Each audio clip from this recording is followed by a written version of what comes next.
organized. So there are so many things which ultimately be enabled by technology, which will be able to take the business which is absolutely household to an absolute global platform.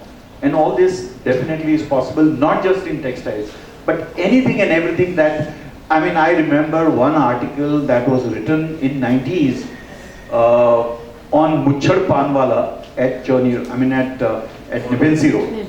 That Panwala had a website and he was engaging with his customers through that website. Now Pritish Nandi identified that Panwala and wrote an article. Now if the pan business can go global, I'm sure textiles will. Thank you. I will just like to supplement and says the boy must be interested in that. Let me tell you, if we have been visiting the US for maybe last 20-25 years. In 90s, Deepak, you will appreciate, it was all made in India when it was a textile and a garments. And let me tell you, if you today go, you feel very sorry. It's all getting replaced by made in China and made in Bangladesh. I mean, why this? This is purely because, let me tell you, the price and the quality and the innovations. If you are bringing the innovations, you are bringing the quality and are competitive in the pricing, you can replace the markets. Thank you. I think very interesting question for you, Ajit, is even though companies like Snapdeal are facing a loss, why does investors keep investing in them? You like to ask Alibaba and all these questions. I also don't understand why they keep investing in such companies. But I think it's about, it's a very different way of thinking, and I don't want to comment on whether I agree or whether I disagree on their way of thinking. You know, when Kellogg started in this country, which was about 20 years ago, they started with breakfast cereals in this country. And breakfast cereals was not something that was normal for Indian families.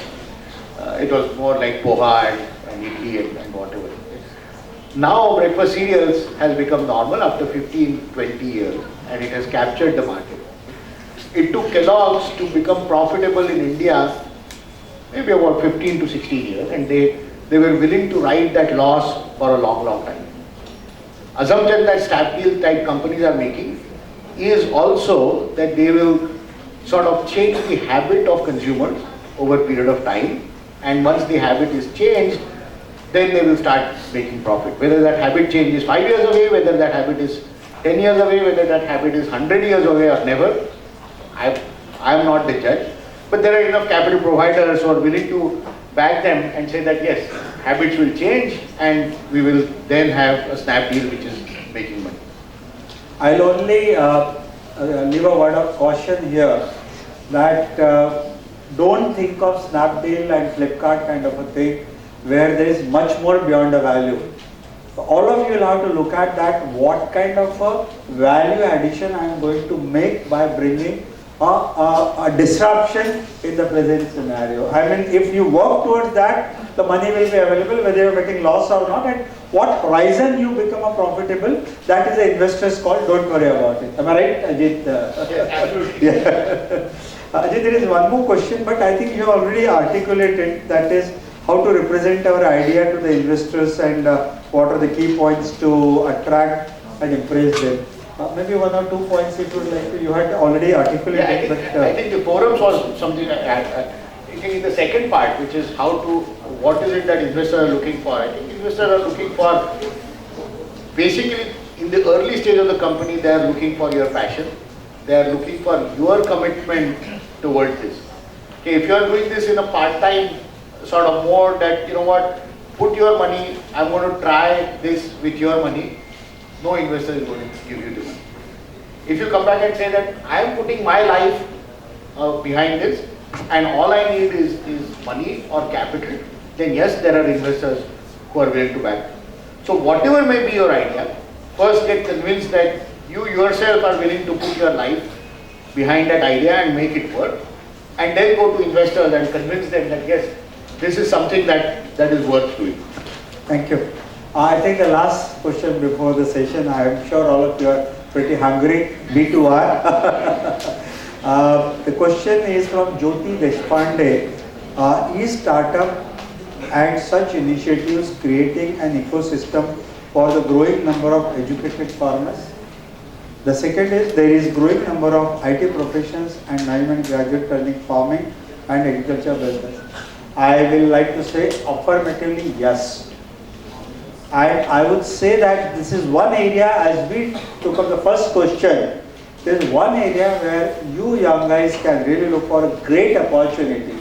And in a definition of a startup, it is very clearly said that what you need to look at is an innovation in a product, process and service. If you are looking at any kind of innovation in a product, process and service in an agriculture, it will be considered to be a startup. You will get all the facilities what you are looking at the startup for the 5 years time frame which is provided in the policy. The investors are ready with the money because this is one area which is definitely not explored to its potential. I think it has been a very interactive and good amount of interest taken by you all students. Oh, sure. I'm having a suggestion that in an audience of say around 200 students, 2 questions were asked on agriculture. So if as an incubation here in the institute, if we can create a focus on agro-tech startups and give a lot of with you as a mentor here, I think it would be an awesome opportunity for people who are interested in contributing in the agriculture sector. Maratha Chamber of Commerce, Agriculture and Industry in Pune, I'm sure the tie-ups can be established and a lot of good work can be done here. Thank you so much.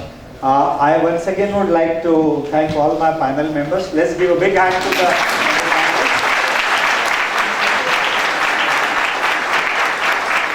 and I would like to assure you as a part of the family of PTVA that we will certainly have a small vertical for startups, Sucheta, with your permission. And this does not end with the conference, it starts with the conference. You all are free to address all your concerns and questions to this vertical to Sucheta, and me, Deepak Gasas and all others would be much more willing to really nurture you around this. Thank you very much. They say that there is much a slip between cup and lip. A brilliant idea may not necessarily become a successful business, and that is where the facilitators come in. And that is the importance of all these contributions that honorable guests have made today. I am standing here just to offer a formal vote of thanks. As Tangsai sir said it very correctly, conference it doesn't end at the conference, it begins at the conference. So while thanking all 3 of the eminent panel members for their participation, I would say this thank you is not end of our interaction. We hope that we will continue this interaction in the years to come with our institute. Thank you so much for being here. Best of the panel members may not be able to contribute much if the host is not smart enough. I'm sure all of us know that very well through various channel debates that keep on happening, but fortunately we had Mr. Mohan Tangsai. It would be too formal to thank him because, as he said very correctly, he is a part of our family. But still, sir, I must express my gratitude not only for hosting the panel discussion, but also contributing to it wherever required and wherever apt. So thank you very much, all of you. Just a small announcement that there will be a 30 minutes lunch break. Students are requested to go to 101 and 102 room numbers, and faculties are requested to go to 206. Thank you so much. Thank you. For the first lunch session, many of us do have some business idea in our minds, but we do not have sufficient courage to go ahead with it, primarily because we do not have financial support to implement these ideas. Most of us do not have sufficient knowledge about the funding opportunities that are available for such startups in India.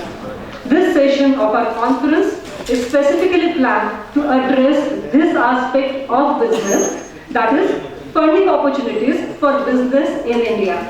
Let us now warmly welcome on dais our distinguished moderator for the session, Mr. Arun Mehta, Chief General Manager, State Bank of India.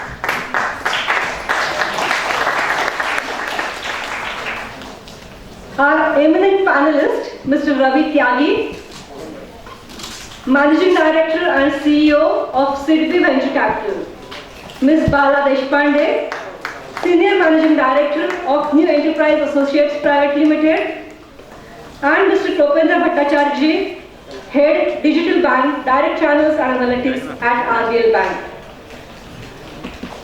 Welcome you, sir and ma'am.